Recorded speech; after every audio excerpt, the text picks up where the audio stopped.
Hello and welcome to today's revision. We are looking at BSN examination Jan 2023 paper 1. Let's start with question 1. Question was asking when the nurse commits her or himself into actively promoting patients' well-being, she or he is practicing the principle of. Right. If you look at all the options that you have, maybe starting with the first one, fidelity, because this simply refers to being loyal, keeping promises, and maintaining trust in nurse-patient relationship.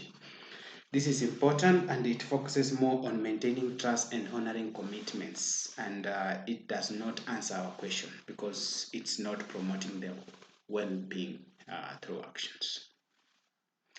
Justice simply refers to the act of being fair and practicing equality, care, ensuring patients are treated impartially, and that resources are distributed equitably. It's more about fair treatment than actively promoting well-being, so it does not answer our question. While non-maleficence means do not harm, it is the principle of avoiding harm or injury to patients. While important in ensuring patient safety, this one does not specifically address actively promoting patients' well-being, which is mainly covered by beneficence. The features that suggest fracture base of the skull include, well, looking at the options that we have, you can see the first one has rhinorrhea, which is a clear nasal discharge. This can be a sign of cerebrospinal fluid leakage from the nose, which may also occur with the base of skull fracture involving the cribriform plate, that is part of the ethmoid bone. Loss of the gag reflex is more likely due to the injury to the vagus nerve or the brainstem, but it's not specific finding for the skull base fracture. So the loss of gag reflex makes this option wrong. Cervical spine 1 fracture, dilated pupils. While the cervical spine fractures are important to rule out in trauma, they are not directly linked to the skull base fractures. Dilated pupils, on the other hand, may suggest neurological injury and increased intracranial pressure, but are not a typical finding specific to the skull base fracture. So this makes this option to be wrong. Option D, Glasgow Coma scale of 5 and constricted pupils. The scale of 5 indicates significant impairment of consciousness, but it's not specific to a skull-based fracture.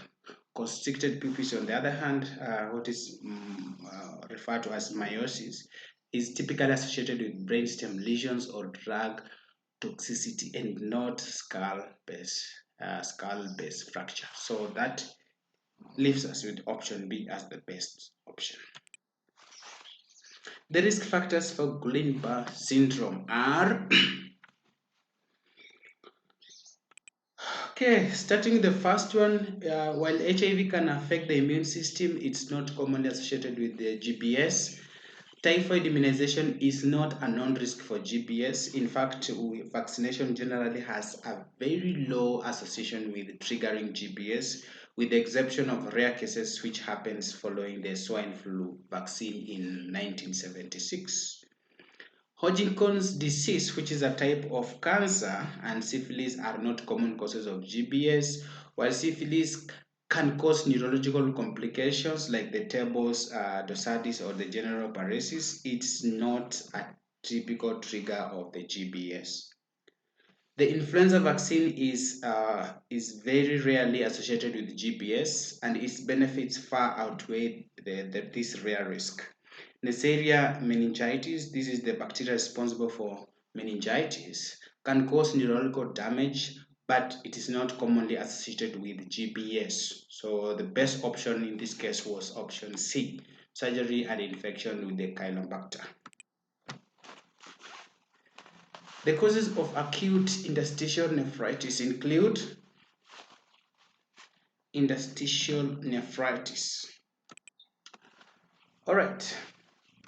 So interstitial, that is central. Remember we have pre-renal, renal and post-renal. So interstitial is testing the renal causes, right? If you look at option D, myeloma, it can lead to renal complication like cast nephropathy or amyloidosis, but it's not a typical cause of this renal problem. Renal dysplasia is a congenital abnormality and is unrelated to acute interstitial nephritis. Leptospirosis can cause interstitial nephritis as part of systemic involvement, but sickle cell nephropathy primarily affects glomeruli and renal vasculature and not the interstitium.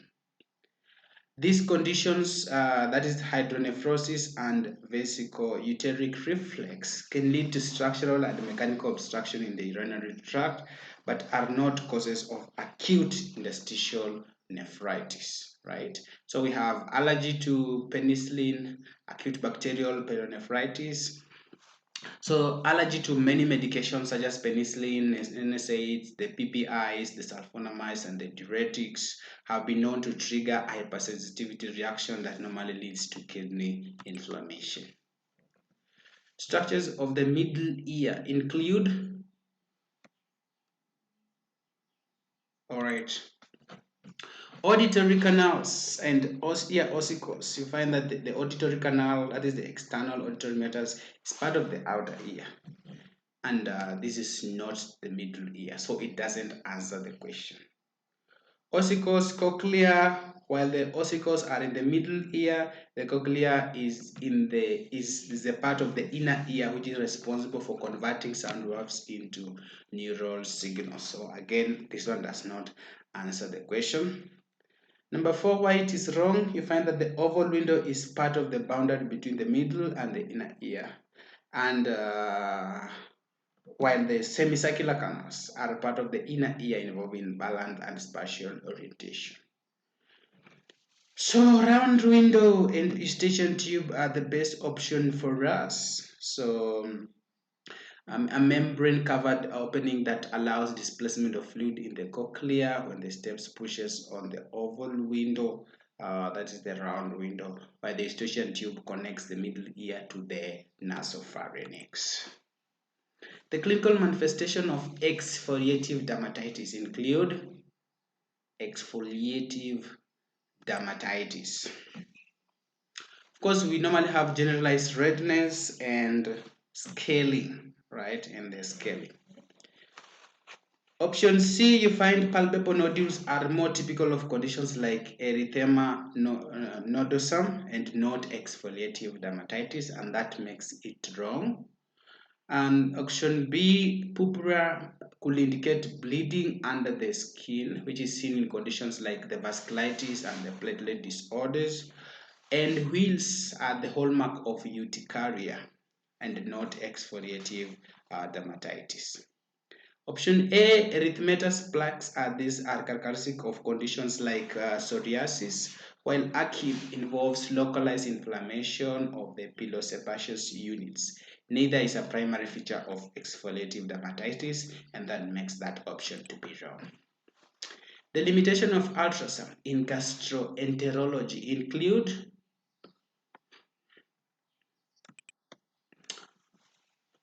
option D.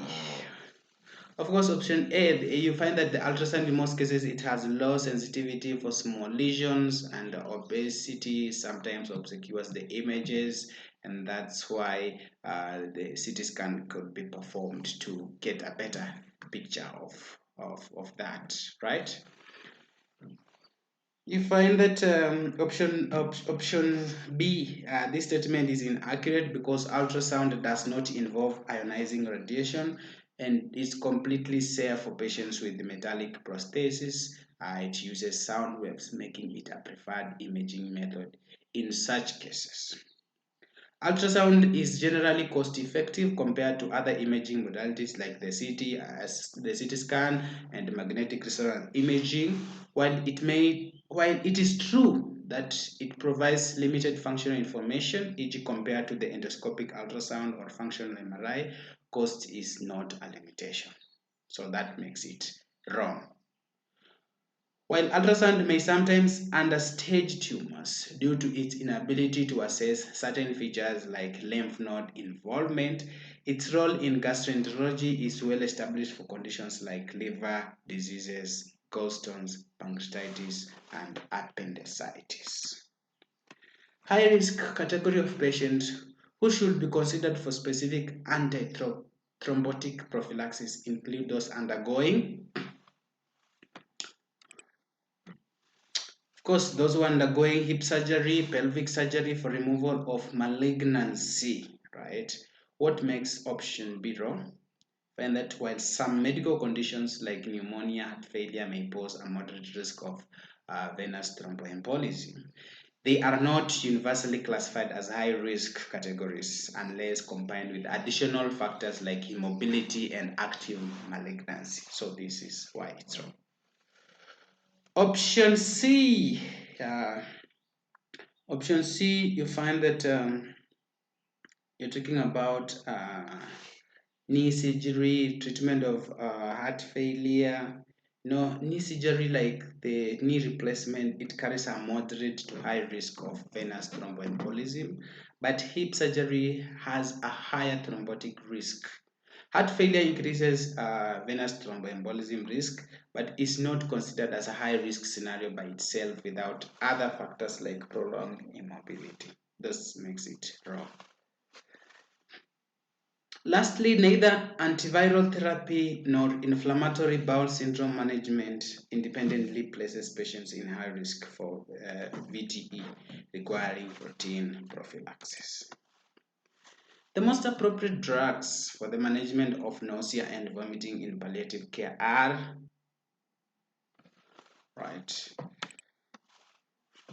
scopolamine, which is a muscarinic receptor antagonist, and metoclopramide, which is a dopamine receptor antagonist, are the drug of choice in this case. Option C, you find neither drug is primarily indicated for nausea and vomiting, while option B, you may have metoclopramide, which is an appropriate choice, but chloramphenemide is an antihistamine primarily used for allergies and has limited utility in nausea and vomiting management in palliative care. Option A, you find that sodium docusate is a stool softener and not an antiemetic, and has no role in managing nausea and vomiting. The clinical features of open angle glaucoma include open angle glaucoma. We normally have slow loss of sight, loss of visual fields, and cupping of the optic disc. Remember, for option B, these symptoms are more indicative of acute angle closure glaucoma or other conditions like corneal inflammation. Open angle glaucoma typically lacks noticeable acute signs until significant vision loss occurs. Option C, this describes acute angle closure glaucoma 2, which is a medical emergency caused by sudden blockage of aqueous outflow, leading to a rapid rise in intraocular pressure. Open angle glaucoma has a slow, insidious onset without acute symptoms. Option D, these symptoms are not characteristics of open angle glaucoma. Pain is uncommon in open angle glaucoma, and pupil constriction is not a feature of that disease.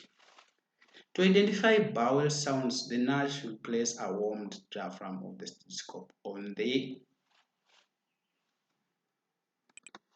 it should be all the quadrants of the abdomen towards the umbilicals. Remember, bowel sounds are typically transmitted through the abdominal cavity, and that's why we're moving towards the umbilicals. Option A is wrong because this region is typically used to assess the bladder or pelvic organs rather than bowel sounds. Option B, listening to only one region such as the right hypochondrium is insufficient. Bowel sounds do originate throughout the entire gastrointestinal tract, and comprehensive assessment requires listening to all quadrants. While a detailed examination may involve considering all 9 regions for the specific organ-related issues, bowel sounds are typically assessed by dividing the abdomen into 4 main quadrants for simplicity and efficiency. The technique used to determine the mobility of abdominal organs is palpation. And we do palpate the liver, the kidney, the spleen by feeling for their movement during respiration and when gently pushed. Auscultation is used to listen to sounds in the abdomen, such as the bowel sounds that we have mentioned in the previous question, or the bruits, which are indicative of vascular abnormalities, but it doesn't provide information about organ mobility. Percussion, this one is used to assess size, borders, or density of abdominal organs, like the liver size through dullness, but not their mobility. Inspection is used to visually observe the abdomen for abnormalities like distension, scars, or visible masses, but it doesn't assess mobility. The dosage of rectal diazepam for 4-year-old child weighing 15 kg is,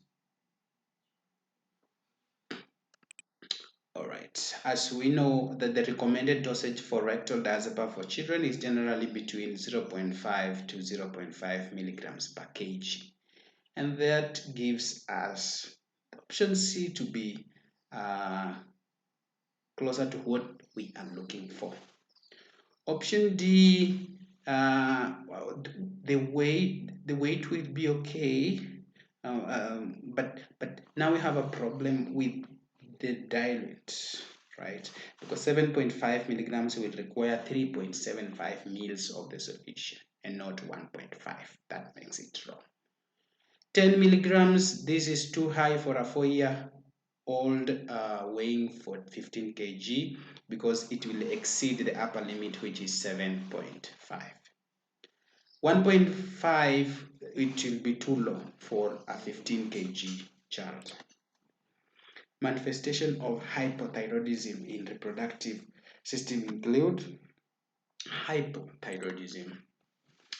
They are going to present with anovulation, that is lack of ovulation, high incidence of spontaneous abortions, right? Anovulation is common due to the altered levels of thyroid hormones affecting the hypothalamic pituitary ovarian axis. This can lead to infertility and menstrual irregularities. The hormonal imbalances in hypothyroidism can interfere with the early pregnancy, and this increases the risk of miscarriage. What makes option D wrong? Irregular menstrual cycles are a common manifestation of hypothyroidism, but increased libido is not, right? Yeah, it will be decreased. B, impotence can occur in men with hypothyroidism, right? Menorrhagia is not specific to hypothyroidism. Option A, hypothyroidism more often leads to decreased libido due to the general slowing of metabolic processes. So that makes that option to be wrong. The causes of chronic exertional dyspnea include chronic exertional dyspnea could be due to bronchial carcinoma and pneumoconiosis, right? Remember, for option A, what makes it wrong is the ear collapse. This one is not relevant to chronic exertional dyspnea. Ear collapse typically refers to structural issues in the ear canal, which wouldn't affect lung function or cause dyspnea. Option C, pulmonary embolism is usually an acute condition causing sudden onset of shortness of breath rather than chronic, and that makes it wrong. Option D, atelectasis and pulmonary edema. Atelectasis, of course, we know it's collapse of lung tissue, and pulmonary edema is fluid accumulation in the lungs. And this can lead to dyspnea, but they are usually associated with acute and not chronic exertional dyspnea. Sinus bradycardia contributes to sinus bradycardia. You're going to experience increased filling times and increased mean arterial pressure. Remember option A, decreased filling will be expected with a faster or in tachycardia and not bradycardia, and this makes it wrong. Option B, increased oxygen demand is more likely again to occur with tachycardia due to the heart needing more energy to pump faster. Preload tends to increase with the sinus bradycardia due to longer filling times and not decrease, and that again makes it wrong. Option C, it is not guaranteed that the mean arterial pressure will decrease. In most cases, it increases. The function of niacin in the body are niacin is very necessary for carbohydrate metabolism, and it is also antioxidant. Remember, niacin is also known as vitamin B3, and it plays an essential role in carbohydrate metabolism. It is converted into the nicotide adenine dinucleotide, and the nicotinamide adenine dinucleotide phosphate, which are crucial coenzymes involved in oxidation reduction reactions in the metabolism of carbohydrates, fats, and proteins. Option C.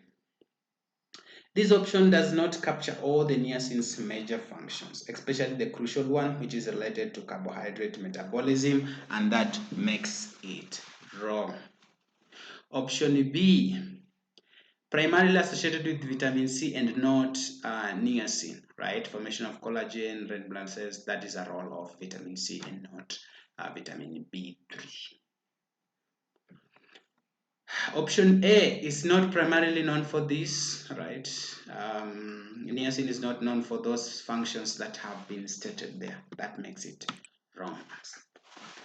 As regards the process of inflammation, release of histamine is triggered when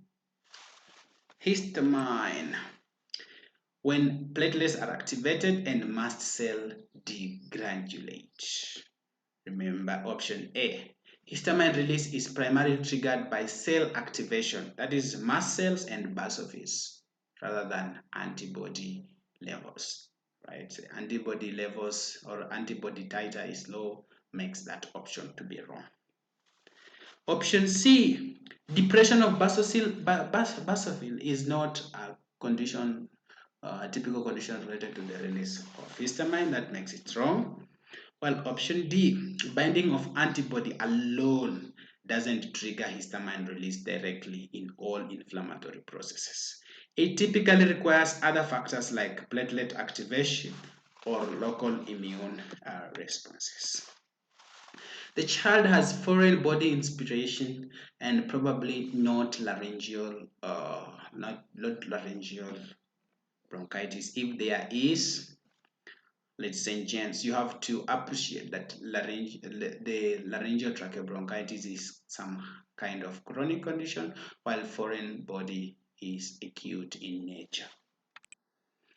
So you find that the child will have foreign body inspiration if there is focal reduced air entry, sudden onset of respiratory distress. Remember, foreign body typically obstruct one side of the airways, reducing airflow and causing asymmetric breath sounds or air entry, often with sudden onset of symptoms. What makes option C wrong?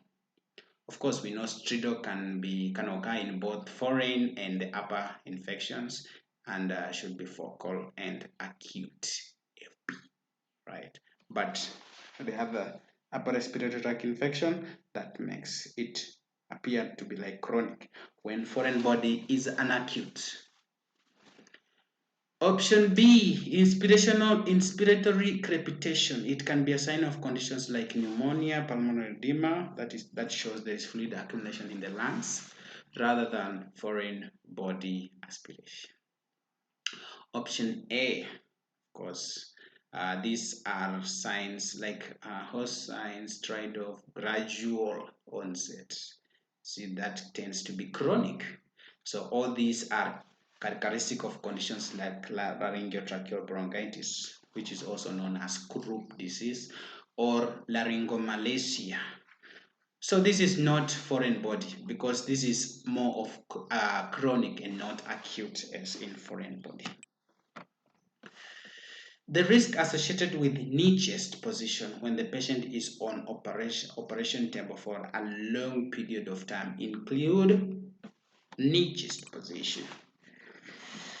We are going to have venous pooling as blood shifts to the lower extremities because blood tends to pool in the lower extremities due to gravity, which can lead to venous pooling. This can increase the risk of venous stasis and even development of deep venous thrombosis over time. So what makes option C, that deep venous thrombosis in the lower extremities, not correct? Of course, we know the primary cause of DVT in the knee chest position will be venous pooling due to blood shifting to the lower. So the pooling has to occur first. So A becomes the best option. Explain 4 body surface defenses against infections. We have several. We could have the skin. Like the skin acts as a physical barrier to infections due to its tough keratinized outer layer. So generally the skin normally has a low pH, that is the skin pH of between 4 to 6, and this normally inhibits microbial growth. Also the skin produces sebum, which is produced by the sebaceous glands. Sebum contains fatty acids with antimicrobial properties.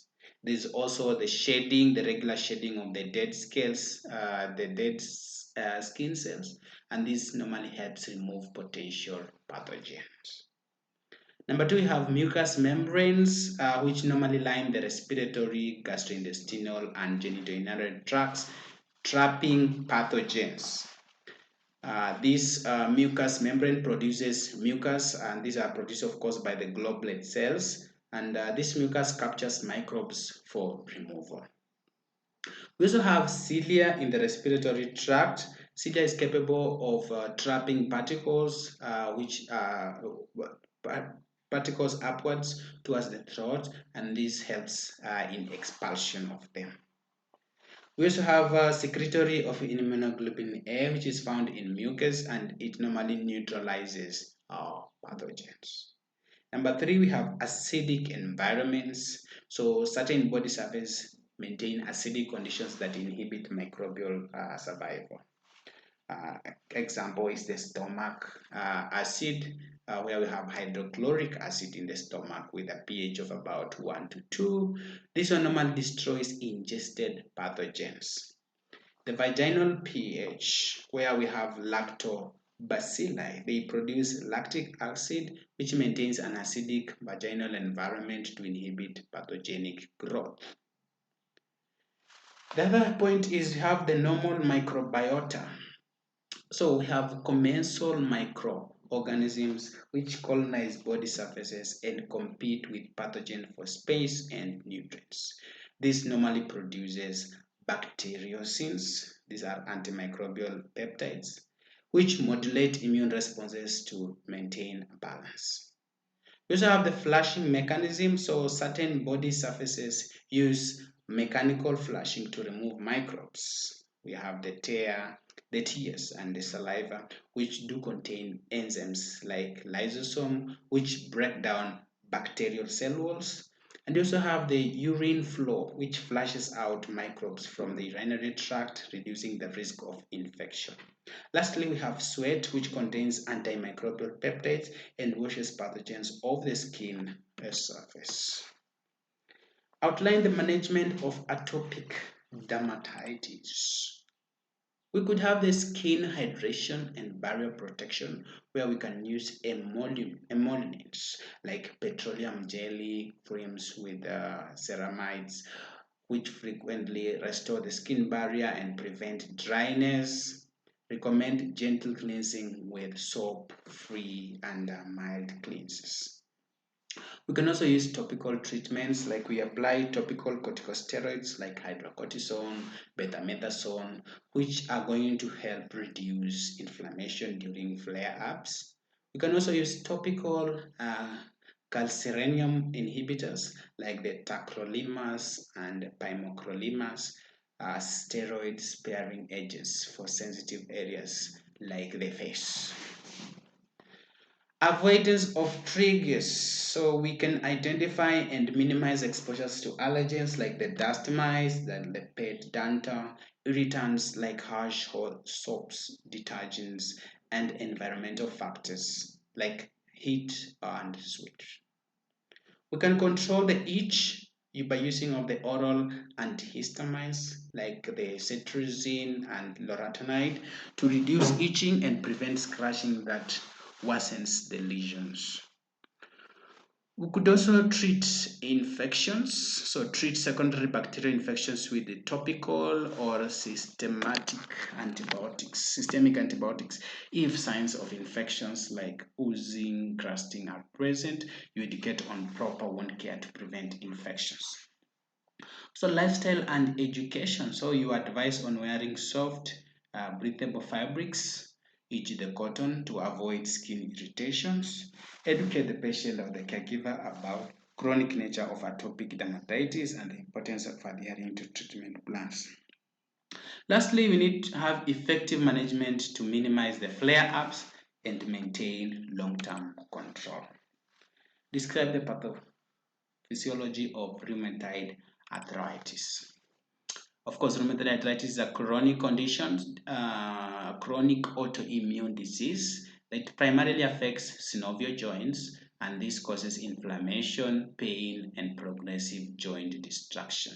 So we normally have immune system activation, and this is triggered by a non-antigen.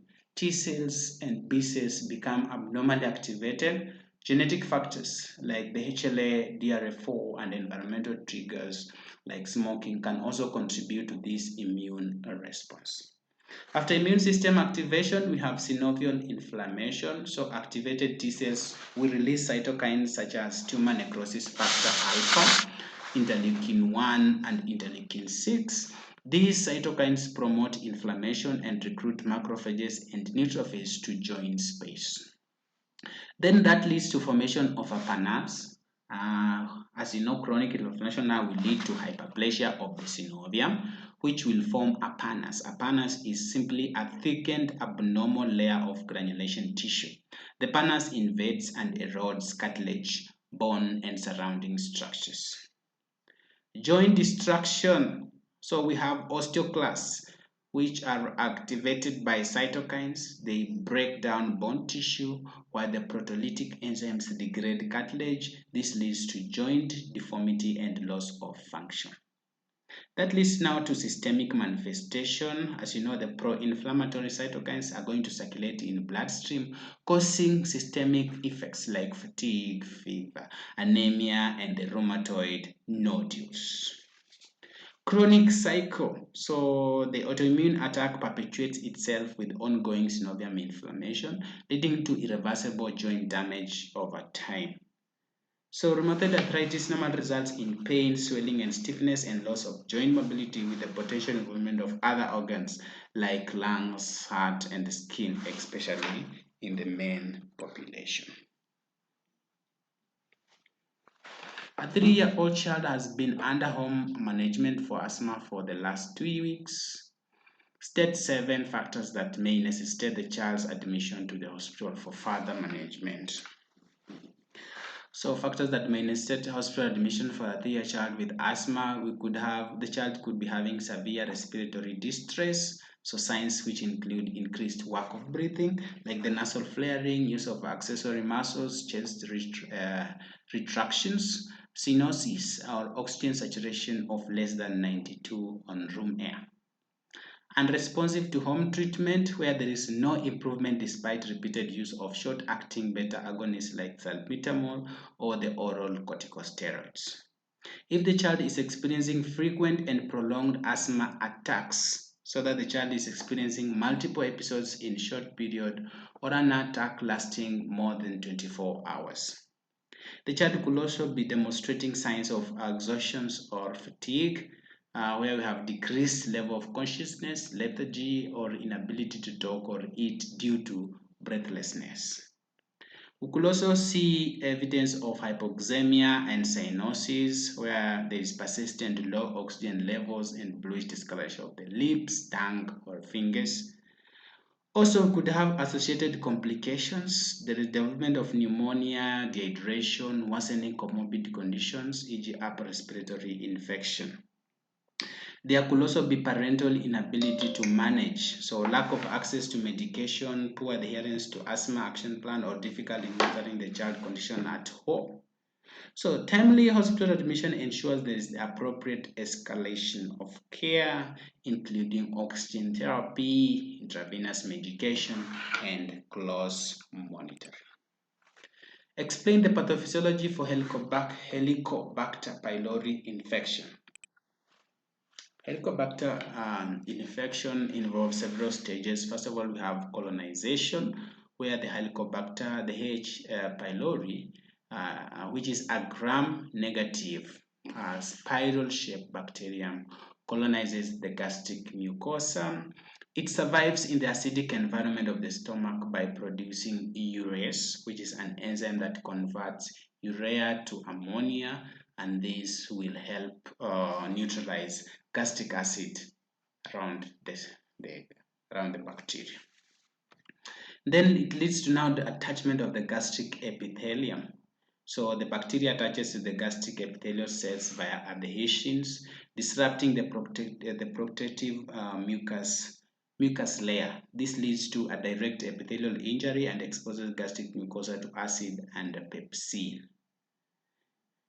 Number 3, now we have the inflammation and the immune response. The bacteria releases virulence factors like the cytotoxin-associated gene A and the vacuolating cytotoxin A. These factors trigger the release of pro-inflammatory cytokines like interleukin-1, interleukin-6, and interleukin-8, causing chronic gastritis. Then now we have mucosal damage, where persistent inflammation leads to epithelial cell apoptosis, loss of protective mucus, and impaired mucosal healing. Gastric acid further exacerbates mucosal damage, increasing the risk of peptic ulcer formation. Chronic infection may lead to complications such as gastric ulcers, duodenal ulcers, gastric atrophy, and gastric cancer due to the sustained inflammation and DNA damage in the epithelial cells. This cascade of events normally makes Helicobacter pylori a significant contributor to gastrointestinal disorders. Number 6, they're looking at now the state 5 human developmental, that is from conception to old age, factors that may affect drug action in the body. So drug action is affected by several factors, like you find in the age factor. The neonates and the infants, they have immature liver and kidney functions, and this normally affects drug metabolism and excretion. In elderly individuals, will have reduced liver and kidney function, which can slow drug clearance, increasing the risk for toxicity. Differences also in fat and water content during various life stages, like higher water content in infants and higher fat content in adults, can also influence drug distribution. Enzyme systems in the liver, like the cytochrome P450 enzymes, are immature in neonates and may decline with age, altering drug metabolism. Hormonal fluctuations. during puberty, pregnancy, and menopause can affect drug metabolism and efficacy. Organ maturity also, such as gastrointestinal function in infants or cardiovascular changes in older adults, can impact drug absorption, distribution, and elimination. Here you're supposed to draw and label a diagram to illustrate the blood flow through the heart. As you know, we have deoxygenated blood. Blood from the body enters the right atrium via the superior vena cava from the upper body, inferior vena cava from the lower body, and the coronary sinus from the heart. It then flows through the tricuspid valve into the right ventricle. From the right ventricle, blood is pumped through the pulmonary valve into the pulmonary arteries and sent to the lungs for oxygenation. Oxygenated blood, we have now blood from the lungs to the left atrium. Via the pulmonary veins. It flows through the mitral valve into the left ventricle. The left ventricle pumps oxygen-rich blood through the aortic valve into the aorta, which distribute to the rest of the body parts. Mr. T arrives from the operating theater following right lung lobectomy. Explain the role of chemoreceptors in the control of respiration and describe the management of Mrs. T post-operative for the first 24 or first 72 hours. Of course, chemoreceptors play a critical role in maintaining homeostasis by regulating respiration based on changes in the levels of carbon dioxide, oxygen, and hydrogen ions. We have central chemoreceptors, which are normally located in the medulla oblongata. They normally respond to changes in carbon dioxide and pH in cerebrospinal fluid. Peripheral chemoreceptors, on the other hand, are found in the carotid and aortic bodies. These ones respond to changes in blood oxygen, carbon dioxide, and pH levels. So in chemoreceptors, you find that carbon dioxide diffuses into the CSF, forming carbonic acid, which dissociates into hydrogen and bicarbonate ions. Increase hydrogen concentration stimulate the central chemoreceptor, signaling the respiratory tract, the center, to increase ventilation. In peripheral chemoreceptors, these ones are sensitive to hypoxemia, so partial pressure of oxygen below 60 millimeters of mercury, hypercapnia, and acidosis will send signals via glossopharyngeal and the vagus nerve to the medullary respiratory center, increasing the rate and the depth of breathing. So the chemoreceptor response ensures that CO2 and O2 levels remain within normal ranges, adapting quickly to metabolic changes. As for the management of Mrs. T, we are going to have airway and respiratory management. So we are going to monitor airway patency by ensuring endotracheal tube, if present, or airway is clear. So we administer oxygen as prescribed, monitoring saturation level to maintain a saturation of oxygen to be more than 92%.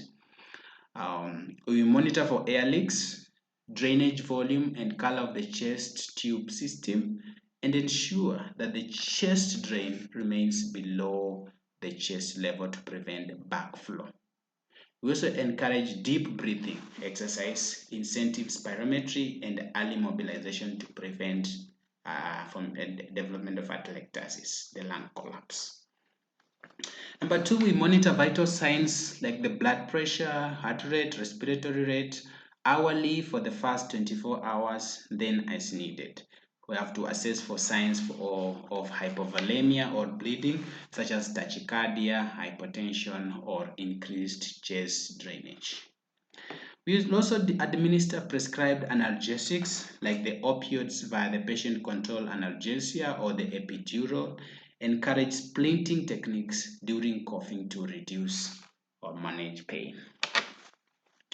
We are also going to maintain strict aseptic technique during dressing changes, and While handling the chest tube, we monitor for signs of infections, including fever, elevated white blood cell count, and purulent wound drainage. We'll monitor fluid intake and output closely, replace fluids as needed to prevent dehydration and electrolyte imbalances. We'll also do post-lobectomy. Of course, post-lobectomy patients are at risk of arrhythmias due to proximity to the heart. So we are going to be performing continuous ECG monitoring. We'll also provide reassurance and address any anxiety related to surgery or post-operative pain. You educate the patients about the recovery process and the importance of adhering to post-operative instruction. We'll assist the patients with ambulation within the first 24 to 48 hours to promote circulation and prevent complications like the deep venous thrombosis, pneumonia, and so many others.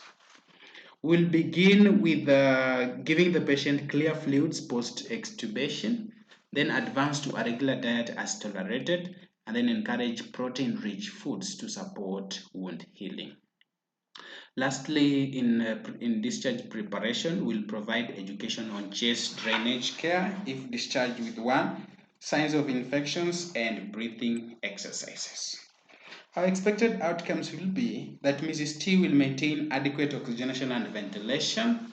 There will be pain will be managed well, facilitating effective coughing and breathing. There will be no signs of complications such as infection, DVT, or fluid imbalance. And then there will be early mobilization and nutrition intake achieved to support recovery.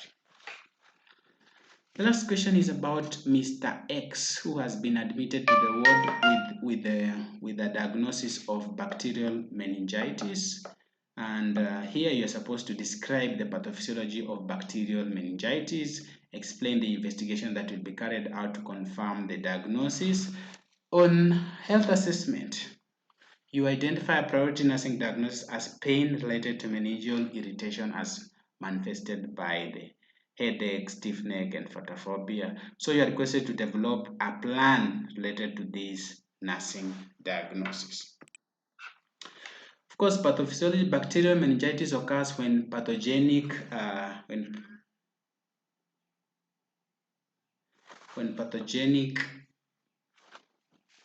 bacteria invade the meninges and the CSF and leads to inflammation.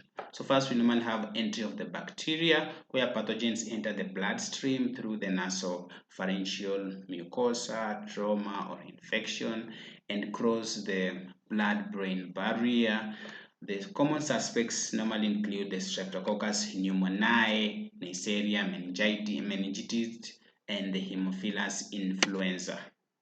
Once the bacteria have entered, they lead to inflammation. So normally bacterial components such as the liposaccharides will trigger an intense immune response, activating the cytokines and inflammatory mediators, which leads to increased permeability of the blood-brain barrier.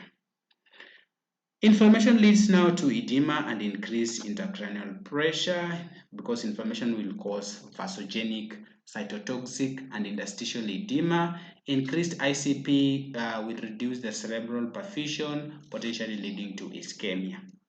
Nerve and meningeal irritation, where inflammation affects cranial nerves and causes symptoms such as headache, photophobia, and neck stiffness. If left untreated, it can lead to complications such as seizures, hair loss, hydrocephalus, and deaths. Investigations that can be used to confirm this diagnosis, we could do lumbar puncture, where we analyze the cerebrospinal fluid. We look at appearance, where you're going to find it is cloudy CSF. We do gram stain and culture to just identify the causative organism. CSF chemistry, we are going to see the elevated protein, decreased glucose, increased white BC count, predominantly the neutrophils. Blood tests, where we do CBC that will show elevated white BC count, blood culture to identify systemic infection and causative organism. Imaging tests like the CT scan or the MRI will be used to rule out contraindications to lumbar puncture, e.g. the mass effect or the brain abscess. We could also do the polymerase chain reaction, the PCR, to detect bacterial DNA, especially for pathogens like the Neisseria meningitidis and Streptococcus pneumoniae. So you have a nursing diagnosis of pain related to meningeal irritation as manifested by headache, stiff neck, and photophobia. You are supposed to prepare a plan. So the goal of the plan is to relieve pain, reduce discomfort associated with meningeal irritation. So what will be the nursing intervention in order for you to achieve your goal of relieving pain, reducing discomfort associated with meningeal irritation? So on our plan, we have 6 options. Number 1, we have pain assessment. So I'm going to regularly assess pain intensity using a pain scale and noting the aggravating and the relieving factors. Another goal, I'm going to position my patient. So I encourage the patient to maintain a comfortable position such as lying in a quiet dark room to reduce photophobia. I'm going to administer drugs, prescribed drugs such as the acetaminophen or the any other NSAIDs as per the physician orders. I'm going to reduce environmental stimuli by minimizing noise and bright light. I'm also going to maintain adequate hydration to improve overall well-being and reduce discomfort. I'm going to explain the need for rest and measures to elevate pain involving the patient in the care. Remember, our expected goal is that the patient will report a reduction, right? A reduction in pain or pain relief, headache severity decreasing, and photophobia improving, right? Okay, guys, that marks the end of the review of this Jan 2023 exam paper. Okay, keep revising, and we'll also be posting other questions soon. Thank you so much. Be blessed.